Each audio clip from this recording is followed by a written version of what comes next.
స్తోత్రం. Praise the lord. ప్రతిరోజు దేవుని వాగ్దానం వింటూ బలపడుతున్న నా ప్రియమైన దేవుని బిడ్డలకి నా వందనాలు.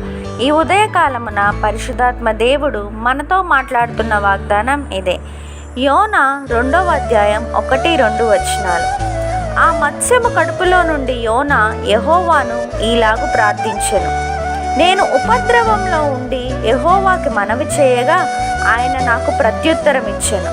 పాతాళ గర్భంలో నుండి నేను కేకలు వేయగా నీవు నా ప్రార్థన అంగీకరించి ఉన్నావు. Amen.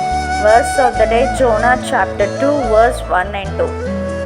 Then Jonah prayed to the Lord his God from the belly of the fish, saying, I called out to the Lord out of my distress, and he answered me.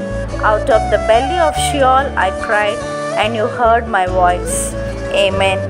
సమస్త జ్ఞానంకు మించిన దేవుని సమాధానం యేసుక్రీస్తు వలన మీ హృదయములకును తలంపులకును కావలి ఉండును గాక. Amen. Put God first in your life, then you will bless with abundant blessings. Amen.